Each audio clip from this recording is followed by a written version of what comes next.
आप जानते होंगे मनुष्य एक सबसे बुद्धिमान और चिंतनशील प्राणी है, और अगर शिक्षा नहीं होगी तो मनुष्य कैसा होगा? उसकी सोच भी पशु के समान होगी। इसलिए शिक्षा का होना बहुत ज़्यादा ज़रूरी है। शिक्षा हमें नव जीवन का मार्ग प्रशस्त कराती है, एक अच्छा नागरिक, एक अच्छी समाज और एक अच्छे राष्ट्र के निर्माण में सहायक होती है। और इस शिक्षा के लिए हम शिक्षकों का बहुत बड़ा स्थान है। शिक्षक जिसका शिखर तक ले जाने वाला है, क्षमा करने योग्य और कमजोरी को दूर करने वाला।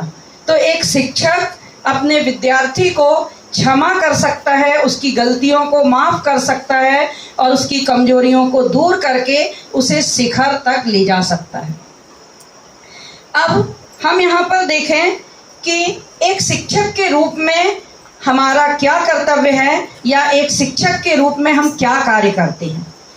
आप सभी जानते होंगे, एक शिक्षक एक मार्ग प्रदर्शक, कौशल का विकास करने वाला, बच्चे में जिज्ञासा को उत्पन्न करने वाला और खुद भी एक अन्वेषक या एक जिज्ञासु की तरह कार्य करने वाला होता है।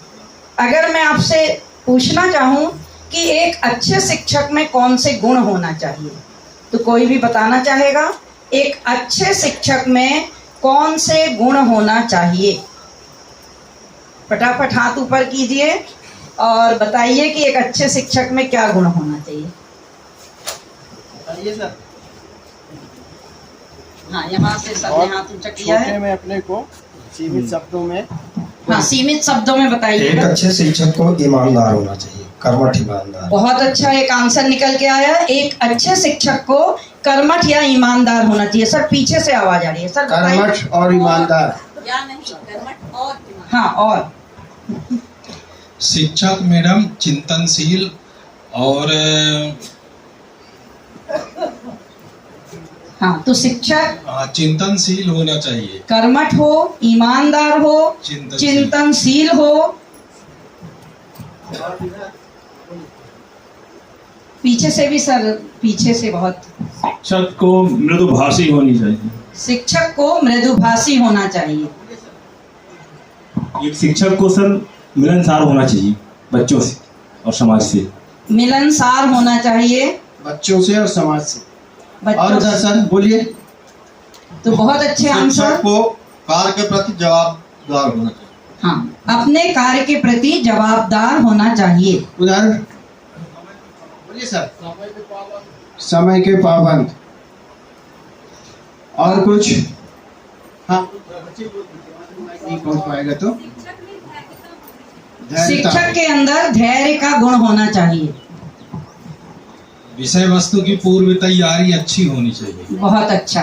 तो हमने देखा बहुत सारे पॉइंट और भी अभी निकलते जा रहे हैं, निकल कर आए कि शिक्षक को मेरी नज़र में अपने सहकर्मियों में लोकप्रिय, अपने शिक्षण कार्य के प्रति प्रतिबद्ध। हाँ बोलिए सर। शिक्षक का तो सर पूरा नाम ही शिक्षक है। सी से शिष्टाचार सबसे पहली बात होनी चाहिए, फिर इच्छा से क्षमा, फिर से कर्तव्य, तीनों से उसका पूर्ण अर्थ निकल रहा है। बढ़िया सर। अपने नाम से ही बहुत सारे गुण, और वो गुण जो है इस मॉड्यूल के थ्रू हम अपने आप में समाहित करेंगे। चलिए। तो आपने देखा कि शिक्षक के बहुत सारे गुण निकल कर आए। एक शिक्षक को अपने शिक्षण कार्य के प्रति प्रतिबद्ध होना चाहिए, अपनी संस्था के प्रति निष्ठावान होना चाहिए और उसमें अन्वेषण का गुण होना चाहिए, उसे खुद जिज्ञासु होना चाहिए और अपने विद्यार्थियों के अंदर जिज्ञासा के गुण को पैदा करना चाहिए। एक शिक्षक को लगातार सीखते रहना चाहिए और तभी वह एक अच्छा शिक्षक हो सकता है, क्योंकि आज का युग टेक्नोलॉजी का युग है। मैं पूछना चाहूँगी आप में से कितने लोग स्मार्टफोन का उपयोग कर रहे हैं और कितने लोग कीपैड का? हाथ ऊपर करें। कितने लोग स्मार्टफोन का उपयोग कर रहे हैं? लगभग 99% हाथ स्मार्टफोन में ही उठे हैं। तो स्मार्टफोन, वैसे तो फोन या कोई भी चीज़, जब भी किसी नई चीज़ का आविष्कार होता है और YouTube के माध्यम से हम अपना YouTube चैनल खुद भी बना सकते हैं और उसके माध्यम से हम शिक्षण से संबंधित विभिन्न सामग्रियां बच्चों को दे सकते हैं। मैं यहाँ कहूँगी कि शिक्षा में एक गुरु का विशेष महत्व है।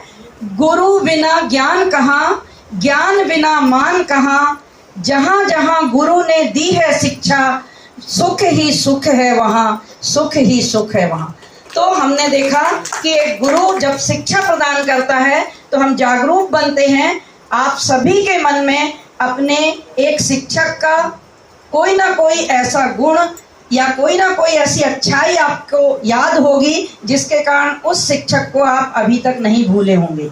तो हमें अपनी पहचान भी ऐसी बनाना है कि हमारा विद्यार्थी ता उम्र हमें ना भूल पाए। यहाँ मैं फिर कहूँगी, शिक्षा है यदि संजीवनी तो शिक्षक है हनुमान। शिक्षा अगर